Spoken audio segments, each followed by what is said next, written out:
Uau! Nossa, estou super feliz de estar aqui. Obrigada, Bruno. Obrigada, Erin. Obrigada, Steve. Assim, gente, assim, uma alegria enorme, enorme, enorme, enorme poder estar aqui de novo. O ano passado a gente veio aqui, eu vim nesse palco, acho que de uma forma muito mais tímida, me aproximando, enfim, desse movimento. E hoje eu venho aqui de um jeito muito diferente, né? Eu diria para vocês assim que nós lá no banco a gente nunca teve dúvida de que banco é gente e que as nossas pessoas são a coisa mais importante que a gente tem. Sejam as pessoas que trabalham conosco, sejam os clientes que fazem com que a gente possa, enfim, construir valor para a nossa sociedade. E quando a gente pensa nas nossas pessoas, e aqui como responsável, inclusive, pela área de pessoas, a gente quer ser a escolha dos melhores talentos. A gente quer que as pessoas mais criativas, mais competentes, mais bacanas queiram vir trabalhar com a gente. E a gente sabe que essa é uma escolha. Uma escolha de querer vir e uma escolha de querer permanecer. Então, para que a gente possa fazer isso, a gente sabe que a gente precisa inspirar as nossas pessoas. E essa inspiração, ela, sem dúvida nenhuma, ela decorre do ambiente no qual essas pessoas estão inseridas. Então, a gente sabe que esse ambiente, ele precisa ser diverso, ele precisa ser inclusivo, para que a gente possa contribuir, no final das contas, para construir uma sociedade mais justa, que é isso que, no fundo, a gente precisa. Eu não vou ficar aqui falando dos benefícios da diversidade para os negócios. Acho que esse é um assunto que eu, pelo menos assim, nos fóruns que eu participo, nas rodas de conversa, ninguém tem dúvida que diversidade é importante para você se relacionar com o seu cliente, que é importante para estimular o pensamento criativo, a inovação, enfim, como eu já falei, estimular a atração e a retenção de talentos, enfim, acho que todo mundo sabe isso.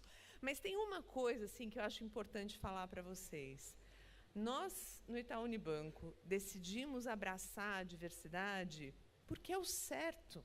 Essa que é a verdade, é o certo a fazer. E quando a gente fala aqui e quando a gente pensa em diversidade, a gente pensa sempre em diversidade da forma mais ampla. Mas a gente está aqui hoje para falar do que a gente chama pilar LGBT+. E a gente sabe, e ouvindo cada vez mais as histórias, tivemos agora a oportunidade de ouvir assim, 3 histórias super inspiradoras, e quanto mais histórias eu ouço, mais inspirada eu me sinto. E a gente sabe o quanto de preconceito tem. A gente sabe que, enfim, a grande maioria do público LGBT não se sente seguro para divulgar a sua orientação sexual. Assim, a grande maioria das pessoas, se não, enfim, a totalidade, já presenciou ou já sofreu casos de homofobia.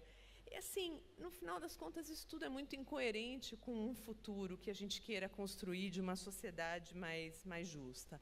Então, quando a gente fala do pilar LGBT, e os outros capítulos de diversidade, eles têm esse desafio também, mas eles têm outros, mas no pilar LGBT, no fundo, a gente está falando de respeito, a gente está falando de segurança. E isso não só não discriminar, como também aceitar as pessoas como elas são. Gente, nós somos todos diferentes e somos únicos, cada um é um. E ninguém tem nada a ver para onde você direciona o seu afeto. Ninguém tem nada a ver com isso. Eu não entendo por que isso vira uma coisa tão relevante para motivar preconceito. No fundo, eu estava hoje de manhã pensando aqui nesse evento, eu me lembrei de uma frase do Renato Russo naquela música: não existem razões para as coisas do coração. E essa que é a verdade. Assim, e a gente tem que olhar para isso de uma forma muito tranquila. A gente não pode censurar ninguém por quem ela ama. A gente não pode. A gente tem que ser super empático com as pessoas que, enfim, têm uma condição de não se identificar com o gênero com o qual elas nasceram. Tem um componente de sofrimento enorme embutido aí. Essa vulnerabilidade adicional, ela exige da gente, além do respeito, a promoção da segurança. E eu falei para vocês que eu estava hoje de manhã pensando no que falar, e eu falei, puxa, A gente teve uma experiência no banco muito, eu diria assim, muito inspiradora. Uma gerente nossa, que trabalhava na área comercial no Nordeste, ela fez a cirurgia de transformação, enfim, passou por um processo super difícil, enfim, doloroso e tal. A gente preparou as equipes, ela mudou de agência, a gente preparou as equipes comerciais para poder lidar com o assunto e tal. Enfim, e estávamos todos acreditando que ela poderia ter ali um recomeço. E, para nossa surpresa e profunda tristeza, o problema não vinha dos nossos colaboradores. O problema passou a vir dos nossos clientes. Ela passou a se sentir ameaçada, porque as pessoas queriam saber quem era a gerente trans do Itaú Unibanco, quem era, enfim, ela tinha receio de sair da agência, e eu comecei a ouvir esses relatos. A diretora responsável pela área estava muito preocupada com ela, e a gente falou, não, a gente precisa ajudar, e a gente precisa encontrar uma forma. E a gente trouxe ela para São Paulo, ela se dispôs a mudar de cidade, ela está trabalhando numa área interna, então, sem estar ali, enfim, no dia a dia, no contato com o público, está iniciando uma nova vida, uma nova carreira. E eu, hoje de manhã, pensando, eu falei, eu quero compartilhar a história dela. E aí eu perguntei para ela se eu podia falar quem ela era. E ela está aqui. E eu queria pedir para a Duda se levantar. Vai, Duda!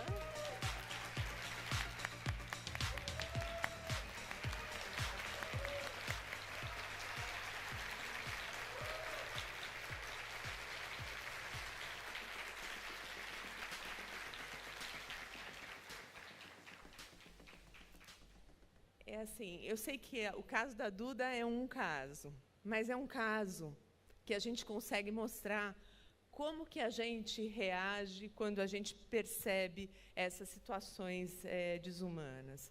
Nós estamos falando de respeito, nós estamos falando de segurança, nós estamos falando de aceitação, a gente está falando de valores humanos, e isso faz bem para todo mundo.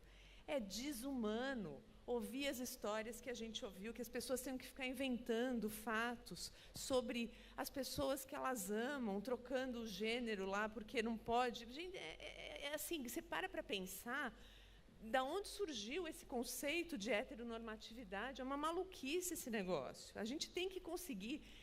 enfim, eu acho que as gerações que estão vindo, ingressando agora no mercado de trabalho, eu tenho a alegria de poder conversar isso com as minhas filhas, elas têm uma cabeça diferente, assim, e a gente precisa conseguir avançar nessa agenda, e eu sinto que a gente avança. A Erin estava me contando o incremento de pessoas a cada ano nos fóruns do Alt & Equal. Eu acho que esse é um movimento não só mundial, mas aqui no Brasil também. Enfim, no banco, nós recentemente aderimos a uma série de compromissos públicos. A gente aderiu ao Fórum de Empresas e Direitos LGBT. A gente assumiu ali o compromisso com os padrões de conduta para empresas da ONU, se comprometendo a promover, enfim, a igualdade e tratamento justo para as pessoas LGBT. E, no fundo, é isso, promover um ambiente seguro, saudável e inclusivo. Então, assim, a gente fez uma semana LGBT, não sei se vocês acompanharam, mas a gente pegou os nossos prédios e a gente iluminou os nossos prédios com as cores da bandeira LGBT. Vocês não podem imaginar o que isso significou para os nossos colaboradores. Foi um sucesso tamanho, e as histórias que a gente ouviu, as pessoas compartilhando nas suas redes sociais, o quanto isso impactou as famílias delas, assim, gente, eu não sou capaz de descrever. Serviu de inspiração para a gente fazer a mesma coisa com o Pilar Raça. Tem 2 semanas que a gente fez também uma semana de diversidade racial, e aí, de novo, as histórias, elas são as mais, enfim, tocantes que a gente pode ter. Então, eu queria abrir esse evento hoje fazendo um convite para todos nós, para a gente poder trocar mais, para a gente poder conversar mais, porque quando o nosso repertório é um só, é formado por uma única história, seja, sei lá, sobre um povo, uma raça ou uma condição, isso vira um estereótipo. E estereótipos enfatizam o quanto nós somos diferentes, quando, na realidade, somos todos pessoas buscando, enfim, sermos felizes. Então, é com muita alegria que eu estou aqui hoje. Eu digo com muita crença que, mais do que se importar, a gente precisa respeitar, e mais do que respeitar, a gente precisa valorizar e se aliar à causa. Eu sou uma aliada. O Itaú Unibanco é um aliado. Vocês podem contar conosco.